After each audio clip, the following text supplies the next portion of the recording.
जय गुरुदेव।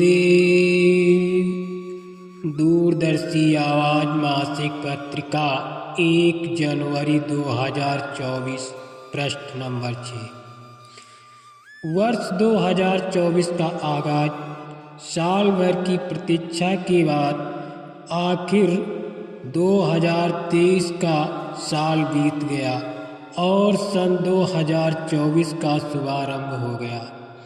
इसी विगत वर्ष की समाप्ति और नव वर्ष के पदार्पण के साथ खुशियों का त्यौहार हर्षोल्लास के साथ सारी दुनिया में मनाया जा रहा है।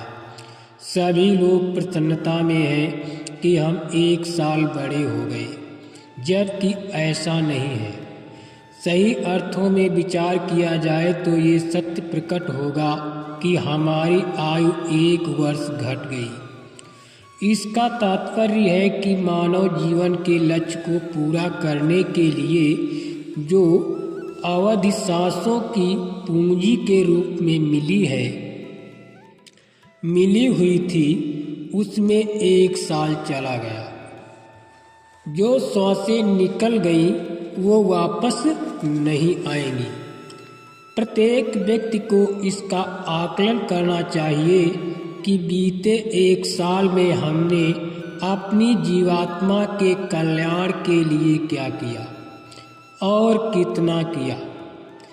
सांसारिक उद्यम करने वाले अपनी लाभ हानि का गणित जरूर लगाते हैं। नफा या नुकसान से क्रमशः सकारात्मक और नकारात्मक ऊर्जा मिलती है। सकारात्मक ऊर्जा अपने कर्तव्य पथ पर बढ़ने की प्रेरणा देती है तथा नकारात्मक ऊर्जा कर्तव्य पथ से विचलित कर देती है। महापुरुषों ने कहा है कि सुख और दुख जीवन की 2 अवस्थाएं हैं। सुख के बाद दुख और दुख के बाद सुख क्रमशः आते रहते हैं। सुख की अवस्था प्रभु का स्मरण करना भुला देती है, जबकि दुख की घड़ी में हर आदमी प्रभु का स्मरण करते हुए रट लगाए रहता है। संसार की विडंबना है कि दुख की घड़ी में सदैव मालिक याद आता है और सुख की दशा में हम लापरवाह हो जाते हैं, मालिक का स्मरण नहीं कर पाते हैं। यदि सुख की घड़ी में प्रभु को याद किया जाए तो जीवन में दुख की घड़ियां आए ही नहीं। कबीर साहब ने कहा है कि दुख में सुमिरन सब करे, सुख में करे न कोई। जो सुख में सुमिरन करे तो दुख काहे होए।